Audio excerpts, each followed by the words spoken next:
It's match preview for Nottingham Forest versus West Ham. West Ham, of course, under humongous pressure following a disastrous start to the season. 8 goals conceded even in the first 2 Premier League games, 11 in total when you include the League Cup exit to Wolves. Massive pressure on Graham Potter.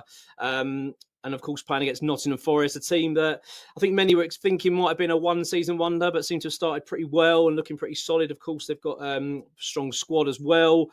Very good summer for them, although there has been a slight cloud hanging over the club now regarding the ownership and managers' relationship. So we're going to talk about that. But look, Tom, how are you, mate? You keeping well? And what are your thoughts on this weekend and Nottingham Forest? Yeah, I'm good, thank you, mate. Yeah, I'm very well. Just come back from a week holiday. I did find a bar to watch the West Ham Chelsea game, which was not the nicest of evenings, I'll be honest. But other than that, I'm keeping well. And look, am I looking forward to this weekend's game? Probably not, but you know, you've got to turn up, haven't you? So let's see what happens. But it's going to be a difficult one, of course. Yeah, it's going to be. I think this is a tough encounter. No two ways about it. I'm getting the feeling with West Ham, though, this kind of feels a little bit make or break a little bit this game. I feel like there needs to now be a reaction. We can't keep plodding along with this kind of things are going to happen, things are going to click. Where things are going really well behind the scenes. We're doing really, really well, but then we're not seeing it on the pitch. I feel like there's got to be a breaking point where West Ham are going to show up. And I've got a slight feeling that could possibly happen in this game. I'm not saying I'm confident of that, but I just get the feeling in West Ham fashion, if you look back at West Ham's history, these are the sort of times when we tend to react, when things are really up against the wall, when there's a lot of pressure, a lot of eyes on the club, of course. And I think that's probably a good thing in a way. I think that the fact the media are now honing in on West Ham quite a bit because of the start of the season, they're honing in on the ownership.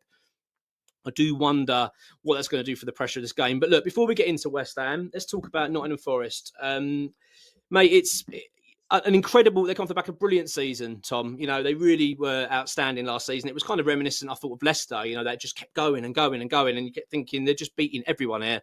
I mean, they were in the top 3 for pretty much most of the season. Obviously, they ended up, I think it was 8th, wasn't it? And it was the argument then of where they were going to be the Conference League or the Europa League. They ended up getting the Europa League. Obviously, the big fallout with Crystal Palace. What are your thoughts on them, mate, in terms of this season? Are you like me? I was kind of half expecting them to start off probably not as strong as they did, but I don't know. I'm quite impressed, I've got to say. Yeah, I was like you. I did think they would have a bit of a drop off, and I still do think that. I think there'll be a mid-table side this season, just coming off the back of what they've done, going into Europe this season and doing that sort of Thursday, Sunday set up. I think it affects clubs. You only have to look back at the history, and it always does affect clubs. Also, the way they play, they're obviously very much a counter-attacking side. That's when they're at their best. Obviously, teams will now expect that this season. Let Forest have the ball a little bit more, and the onus will be on them to unlock defences rather than having Hudson-Odoi, Elanga, who's obviously now left, like running with loads of space in behind.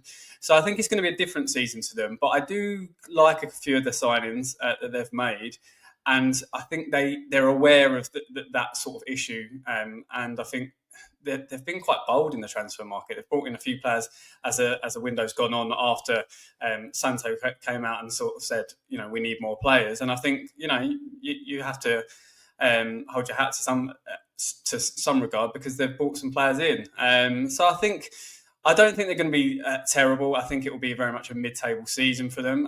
Maybe they'll have a cup run or a run in the Europa League, but I do think that's going to be difficult. But I'm quite impressed with a few of their signings, yeah. I mean, it wasn't long ago that football world was pretty much laughing at Nottingham Forest for the way that they came up with this, this ownership that was shouting about Champions League, and that was the ambition. And they went out and bought all these players. I think it was like 19 players, if I remember rightly, something ridiculous over one summer. And we were all, Jesse Lingard, of course, was one of them. It was almost like a bit of a joke. I remember sort of thinking, what a joke of a club. What are they doing here? I don't get me wrong. They had to do these signings because the players ran out of contract. But it was it was a noise coming out from the ownership at the time of Champions League. That was the ambition. It was just sort of like, mate, you're going to be lucky if if you don't finish bottom of the league. Well, who's laughing now? Because Nottingham Forest have been sensational, really. The players they've brought in have worked. Everything seems to be clicking. They've got the right manager in.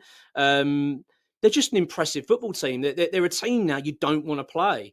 You know, when they first came up, like a lot of teams that come up, you sort of look forward to playing those teams. Well, maybe not West Ham don't, but you look forward to playing those teams because you think, well, yeah, we should be able to beat these. So Nottingham Forest are, let's get it straight, have overtaken West Ham considerably. They've overtaken a lot of teams quite a fair bit now. They are considered the real deal, in my opinion.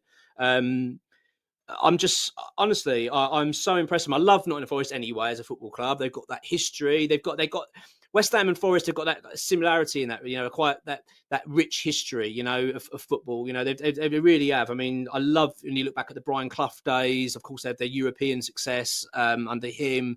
Roy Keane, I remember coming through their academy and, you know, going on to have a brilliant career. They've just had a great time, but they've been away from the Premier League for so long. And to come back like they have, I mean, their fans must be absolutely thrilled. But despite all that, Tom, there is now this cloud hanging over them.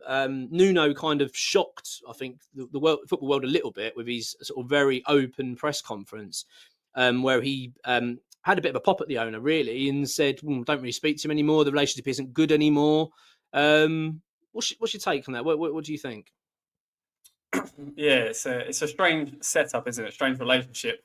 I think that owner is obviously very eccentric. We saw the stuff at the end of last season when he came onto the pitch after I think they drew a game and was sort of ranting and raving. And he's just one of those characters, isn't he? I think if you work under him, you've just got to accept the fact that he's going to be like that.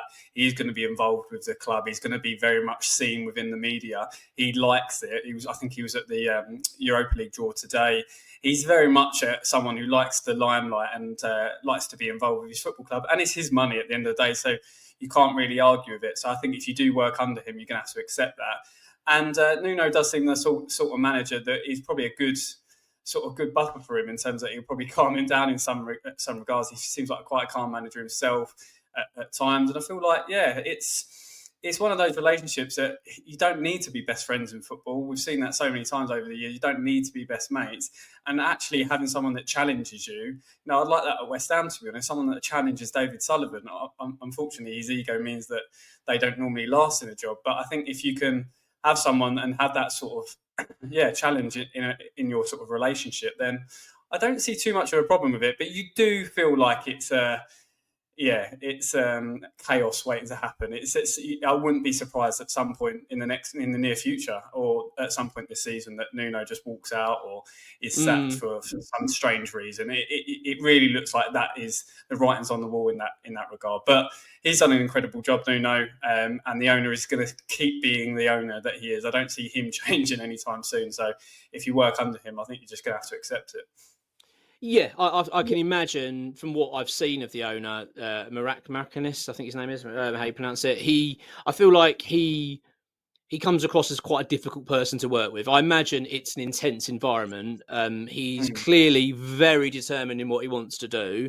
He's got an idea. It's not like West Ham where you've got an owner like Sullivan who is just as probably chaotic a little bit, but with us, it's so incompetent. It's just so short vision. The vision is just so bad. There's no forward thinking. It's very, right, what can we do now? Oh, we need a manager. Oh, well, I'm not spending a lot of money.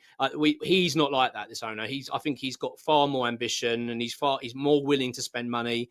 He takes this personal, I think. I think he takes this whole project at Nottingham Forest like as if it's his family, it's his life. He wants to do really well.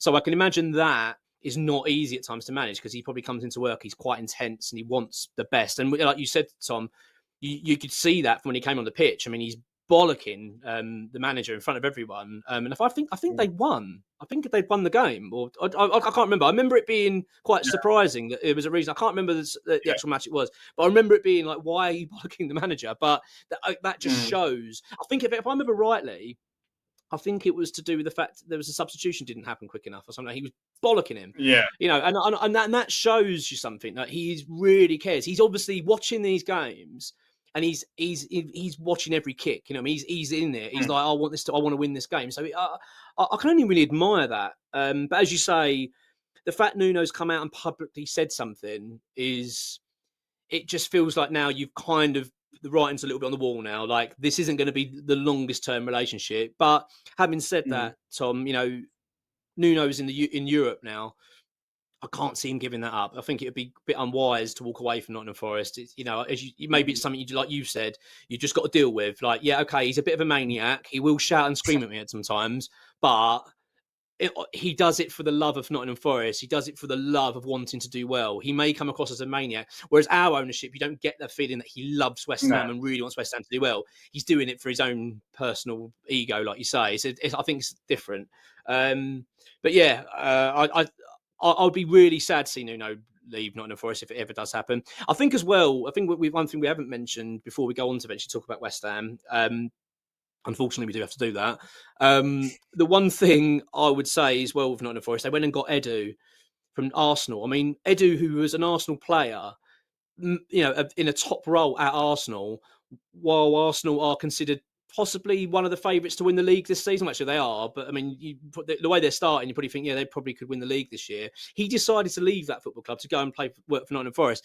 I think that says a lot about Nottingham Forest. I mean, if you're attracting people like that, I mean, they are the real deal. That they are not here for a brief spell. I'm getting the feeling Nottingham Forest are here and going, no, we're gonna do well in Europe this year. We're gonna try and get in the Champions League eventually, like we said. And when we get in the Champions League, we're gonna try and stay in it.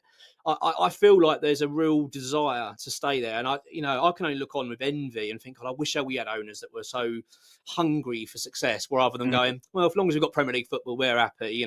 Which is I think what we seem to get. Before we go on to West Ham, mate, got to talk about Morgan Gibbs-White. I thought it was fabulous that he turned Spurs down. Obviously being a West Ham fan, it was quite an amusing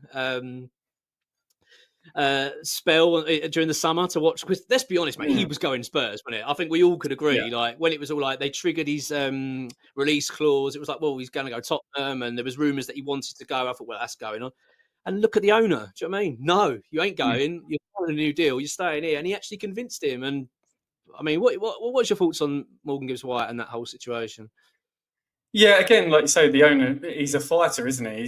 He doesn't just accept things and go, oh, that's how it is. He said no. He sees this as a project, like you say. He's very ambitious. He wants to see Nottingham Forest in the Champions League, and doing that will mean keeping their best players, and Gibbs-White is definitely one of those. So I do like these stories where, I mean, Isak is one at the moment as well, where you get in this sort of the second rung of clubs like Newcastle, Villa, Forest, and maybe West Ham could be in that regard as well. And when the big clubs come calling, it's always been inevitable, certainly over the last 5 years, that you are going. And it's quite nice to see it. It's quite refreshing to say, no, you're not going. You're under contract. You signed a 6-year deal, 5-year deal, whatever it was. You are staying at this football club.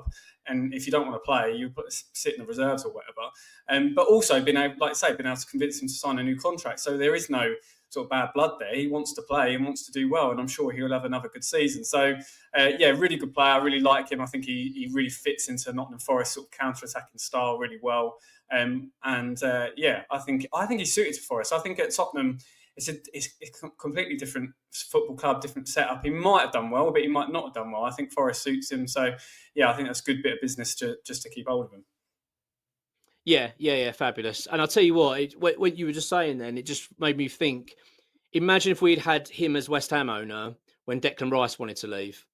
And I wonder how he would have handled that. And I'll tell you what, I wouldn't have been surprised if he'd have convinced him to stay a bit longer and say, no, we're going to do this. We're going to fight for Champions League. I'm going to go and get these players, and we're going to fight. Because I think that's one thing Declan didn't like about West Ham, was the fact that there was just no ambition. Like his sights were Champions League, challenging for titles. Look, West Ham, we don't have that ambition. We don't have an ownership that go, we want to be fighting Man City for the title this season. We've got no interest in doing that. They don't want to do that. So I'm not saying you can. It's as easy as just wanting it. You've got to, it's difficult, but you do wonder, you know what I mean, if we had an ownership that had that kind of level of desire, where we would be now. So yeah, I've got enough good things to say. Nottingham Forest, obviously doing well in the transfer windows already. Douglas Luiz, I mean, what a signing. Yeah, fabulous. I think we're in for a very tough game, and we should be, because Nottingham Forest are a brilliant team. Right, let's go on to West Ham.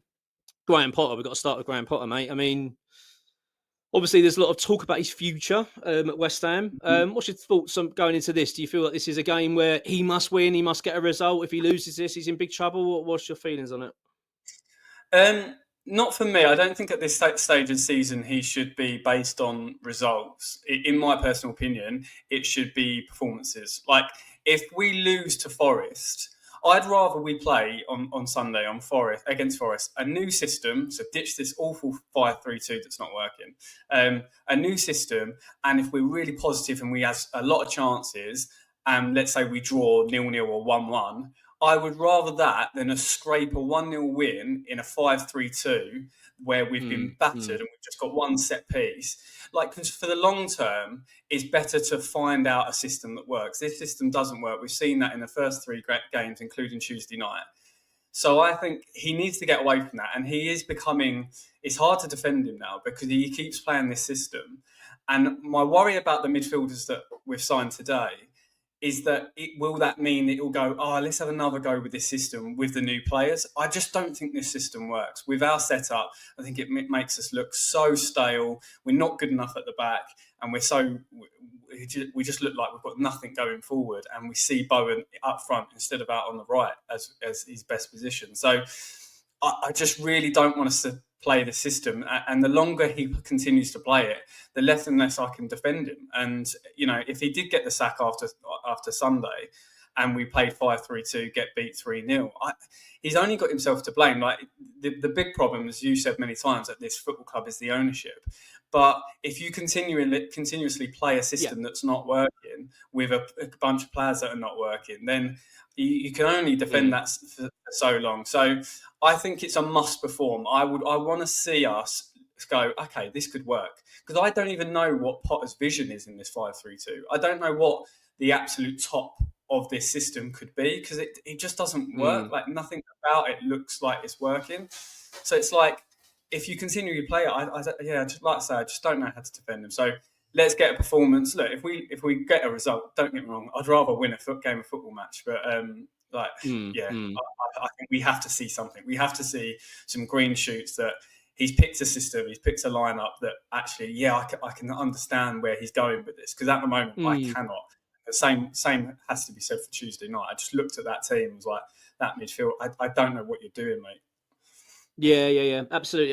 For my understanding of a back 5 system, or the wing back system, is where you got 3 at the back and the wing backs, is that really you should be more solid and defensively. Then really what you're saying is we're going to set up very defensively and play quite counter attack, but we're not even defending well. So it's almost ridiculous. It's so important. So we're toothless in the middle because we're a man short now, because you've put them at the back to create a back 5, and the back 5 are still conceding goals. So it's almost just pointless anyway. You might, like you say, you just scrap it. It's not working. And in doing so as well, because then we have to shift the formation around to accommodate the back 5, you're losing Bowen on the right. So it's just, it's got so many issues with it. Do you know what? I wouldn't mind the back 5 system being utilised occasionally if it worked. If they said, look, we set up the back 5, it's fucking boring, right? It's not the most exciting football, but sometimes we need to utilise this because we're playing against teams that are going to have far much more of the ball of us, and we've got to be able to have a strong back line. Do you know what? I'd go fair play. Do you know what I mean? If he said, like, for instance, this game, Nottingham Forest, if he went into this game and said, look, I'm going to deploy the 5 at the back for this one because we're going to be under quite a fair bit of pressure here and we're going to need to handle it, I'd probably go, fair enough, I get it. But the problem is it doesn't work. Like you say, it's just not working. So you're better off for the moment just saying, put a pin in that fucking system. You could always go back and revisit it another time down the line, but get a system at the moment that's going to work. Because at the end of the day, right, we haven't got luxury now. We haven't got time to keep experimenting. Let's try this, let's try that. We need to get results now. So like you, Tom, I think it's really important that he gets a system in place for this that's actually going to work. I know it's easier said than done. I know that I'm not suggesting football management's a doddle and you just go in and just change the system and go, oh, look, it's working. I know that there's a lot of work that goes into it, and we're in a really competitive, tough league, the toughest in the world. So I do have sympathy, and he's picked up a bag here of crap in terms of West Ham. He's a real unbalanced team. But there comes a point when the excuses is going to start running out. You can't keep saying, oh, I've inherited a load of crap. You've been here since January now. You've had a full pre-season. You've had players come into the club that you wanted. You wanted Hermansen. You wanted Diouf. You wanted Fernandes. You know, you've also got on top of that Lucas Paqueta, you've got JARROD Bowen, I mean, who are exceptionally talented players. You've got Aaron Wan-Bissaka. I mean, it's not like you've got a championship team and we're saying, right, try and give it a go in the Premier League. And you're going, look, this is really difficult. You've got a really good squad of players here. I feel like the time of excuses now is running out for Potter. We can't keep feeling too sorry for him now. And I have to be honest, even personally myself, I've been quite gentle on Potter really and felt, well, no, do you know what? Because I was very sympathetic for what he inherited. But the fact he's had a whole pre-season now and the fact we've come back looking much worse under him is really worrying. And I don't really get it. I'm struggling still to understand what's gone wrong so much. Like, how can it be that he came into this club? And the first thing I noticed about Graham Potter is he got our defence in shape really quickly. We stopped conceding goals really quickly when he came in. In fact, from when he took over to the end of last season, we didn't get hammered once. We lost games, we lost a load of games, but we didn't get hammered. We weren't, like he kept saying as well, we're competitive in every game here. All right, we weren't playing that great, but we weren't getting battered and looking absolutely like we were under Lopetegui. But weirdly, we now seem to be going back to Lopetegui days. We're sort of getting back and we're getting absolutely ripped apart. So it's I think this is a massive game for Graham Potter. Not like you say, I don't think the club would sack him. I don't think there's any desire at the moment from that football club to sack him. However, there is some part of me that thinks that there is. I'll tell you why. Because there is a lot of pressure on David Sullivan at the moment. There's a lot of eyes on him. The football world are turning on him. Like BBC have done an article recently. It was talked about quite a bit on Sky Sports, how what's going on with this ownership. Fans are getting annoyed. There's a statement coming out on Monday from Hammers United with regards to the ownership, which I think is going to be quite big in terms of what the club they're going to be doing protests. So the anti's now rising, and let's not make a mistake. Sullivan might be a dreadful owner, but he's not an idiot. He will know this. He'd be more than aware. So I actually think that Potter's more vulnerable than he probably wouldn't normally be, because he's probably thinking here, I can just blame Potter. I can go in and go, it's him. He's bloody useless. I've sacked him. Look, don't worry, West Ham. And he might go and get someone like Mourinho because he's just come available. Do you know what I mean? That's the sort of thing. That's how I imagine Sullivan's brain's working now, thinking, I can deflect this off me and blame it all on Potter. Yeah. He's already kind of doing it, Tom. He's already kind of suggested, didn't he, in the transfer market, I'm fed up with the dilly-dallying in this transfer window. I'm going to have to take charge. Well, we already knew you were in charge anyway. So it's almost like he's implying Potter and McCauley are dicking around and he's getting frustrated with it. So that's already sowing that seed of, I'm going to start blaming you. You're the fool guy. Nothing to do with me. I'm Mr. Sullivan coming to save the day. So I wouldn't be surprised, actually, if David Sullivan's starting to think like that and thinking, if I could sack Potter soon, maybe. But, having said that, it's another expense and, mate, another new manager. I mean, Christ almighty. And I want to make it really clear, like, it's not good for West Ham to keep changing managers. We want managers to do well. The last thing we want to do is buy players for someone's system and then sack the manager and then get Mourinho and come in and go, well, I don't want him. I don't want that goalkeeper. I don't want Diouf. He ain't going to fit for me. And you think, fucking hell, we've got to get rid of him already. You know what I mean? This is not good. But coming off Potter, then let's talk quickly about Mateus Fernandes, signed West Ham player now. I think that also going to have a couple more players hopefully coming through as well before the end of the window. And Magassa, of course, as well, he might be confirmed now, but as we record this, we'll wait and see. Fernandes, what are your thoughts on him? You happy? Yeah, happy. I mean, he was the number one target, wasn't he, for most of this summer? So it feels like it's always good. It's just, it's too little too late, really, for me. Like, in terms of our transfer window, I think this should have been the priority going into the window. These conversations should have been had like very early on, and he should have had a full West Ham pre-season. He should be integrated with the squad, and he should have played the first 3 games of the season, in my opinion. But it's done now. And it's a good signing. I do like him. I think he brings an energy to that midfield. He's obviously a technically good player as well. Great age. And I'm hopeful that he can do well. The only thing for me is that I hope this doesn't mean that we're going to still see this 5-3-2 system, because we think, now, you mentioned it on another video, now we've got a midfield that we want, it's all going to be hunky-dory, because there's more problems in this system than just those midfield players. The defence are awful. No threat up front. So, more is needed, but he looks a good player. He wanted to come to West Ham, which is always a bonus. And, I'm quietly optimistic about this one, that he'll turn out to be a really good signing. And yeah, hopefully, I think he needs to go bang into the team on Sunday, to be honest, because we ain't got many other options. Absolutely, mate. Absolutely. Yeah, and the fact he wanted to come to West Ham, so it's a good thing. But also, I'm a bit worried about his mental state. The fact that he wanted to come to West Ham, watching this list, yeah, I fancy a bit of that. That sounds fantastic. But having said that, he probably watches it and thinks, "Well, I'm straight in that team. I'm walking straight into that midfield." Right, let's do. I was going to quickly ask you. Let's quickly touch on this before we do the team. Bowen, he's had a little bit of a argy-bargy with a fan the other night. I think it's something nothing really. I don't think it's too much to worry about. But what's your feelings on that? Quickly, do you want to anything to worry about, or you think it's all right?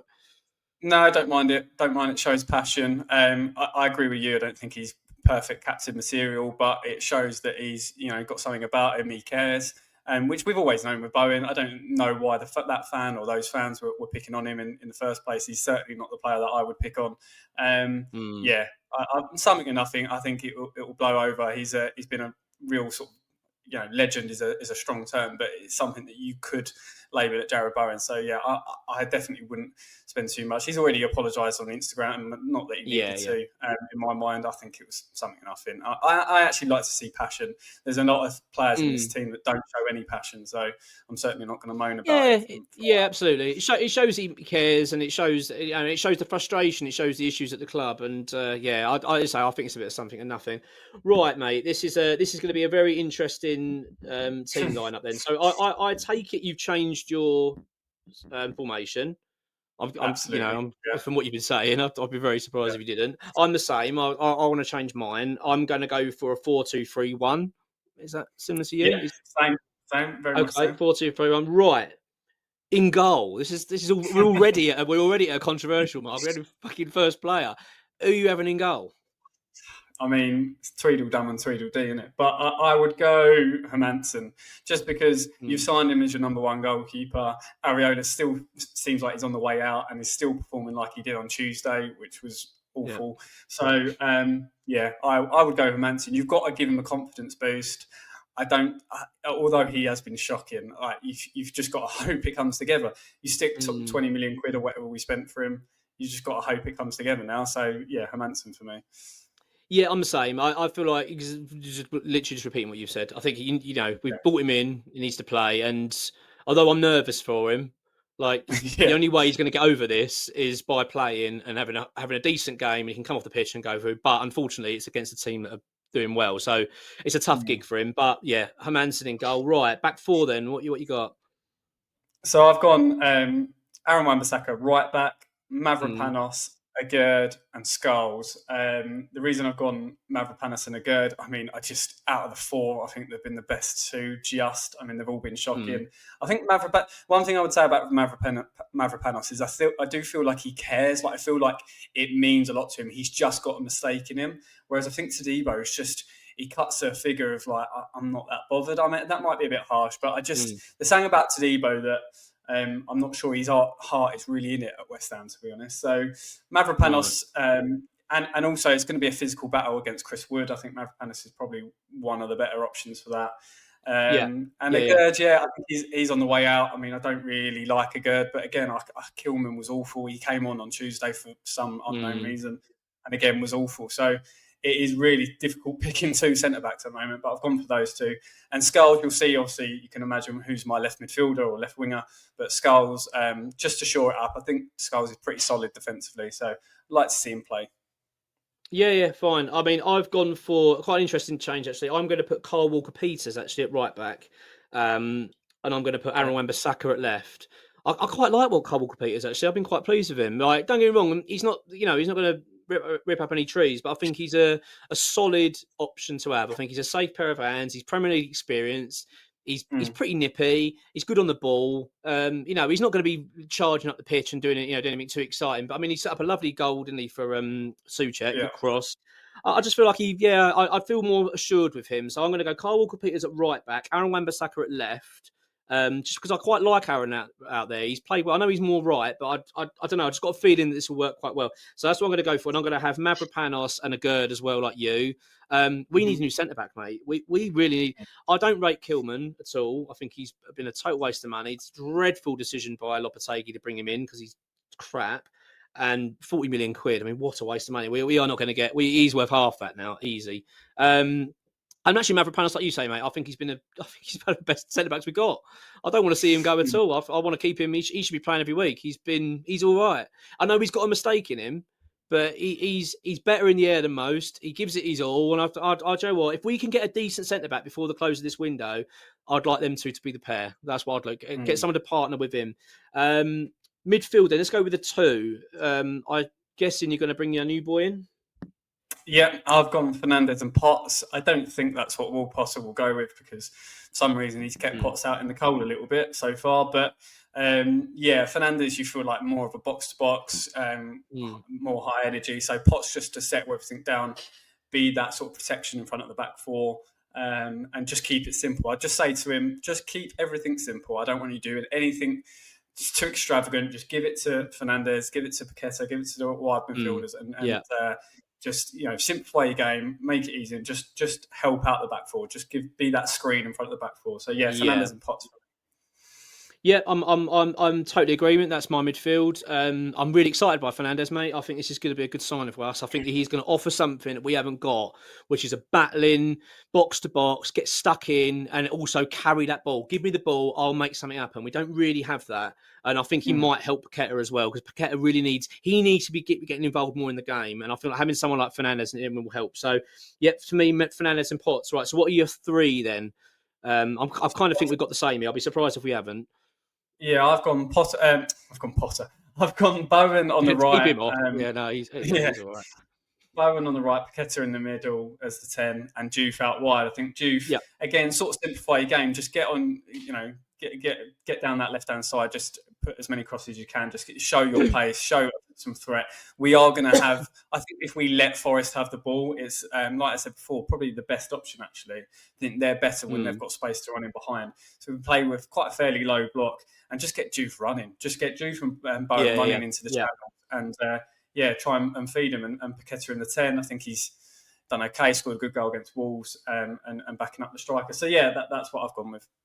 Yeah, I've gone for the same. Bowen, Paqueta and Diouf and Fulkrug up front, of course. I can't see it being anything else. I mean, this is... I mean, I think that's with our team there. I know we've got a slight difference in defence, but ultimately very similar.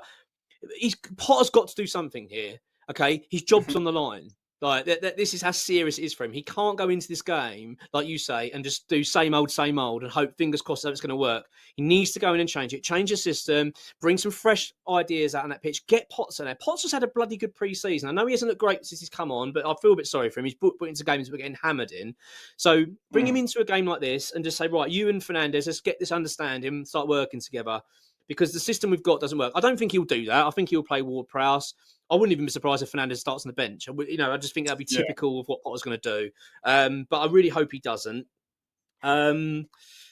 What's your thoughts, mate, about this game? I mean, it's a tough one to predict because it feels like West Ham have got to react. We've got to do something, but obviously up against a tough team. What's your thoughts, prediction-wise?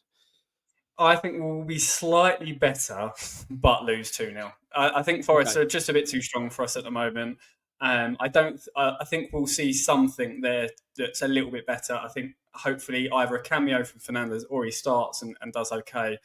But I think all in all, Forest will just be too strong. Probably score from a set piece because we're absolutely awful from them, and they're pretty good. And they'll probably get another goal as well. So I'm going 2-0 Forest. I think it'll be a comfortable afternoon for them. Yes, I did a preview on Forest Focus earlier this week, and I said 3-1 to Forest. I'm sticking with it. I think they're going to beat us. Like you say, do you know what? As much as I will be gutted if we lose the game, because that's just natural being a football fan, and no doubt if we lose, there'll be that immediate reaction of, I'll get Potter out. I mean, it depends how we play, but it's how we play. If West Ham go out on that pitch and show we're really up for this, we're fighting, and you can see what we're doing, like you said, let's see a different system, but let's just say we do go down 3-1 or 2-0, but we play well, and there's signs there, then I think there's something to go with there. I don't think Potter will lose his job yet. I don't think they will. I think the only way he loses his job after this game is if we get annihilated. If it's a 5-6-0 job, then I think the club will have to say, look, this just isn't working. Then maybe pull the trigger. But the club don't want to sack him. We know the club aren't very good at doing this sort of stuff. They don't like sacking managers. I don't think they'll want to sack Potter yet. So I still think he's safe regardless anyway. But yeah, like you said, Tom, as well, I think that this is about performance as well, like application, how we go about our business. And I think seeing hopefully a better sort of balance to us now. Now we've got Fernandes in the team, see how that looks. Hopefully we're going to see a little bit of difference there. So yeah, look, it's a big game, big game for us. We we're going back to going international break, and the last thing we need is another defeat. Unfortunately, like me and Tom feel, it's probably as likely as going to be. I'm sure you'll be feeling the same. But look, get your predictions in, get your teams in, let us know what you think, and we'll have a video, Tom, won't we, next week possibly, and talk about the fallout of it. But hopefully, not a bad one. We've got a big week next week as well with the ownership stuff, but we'll talk about that more then. But look, have a good one. Enjoy the weekend and take care. Come on, you irons.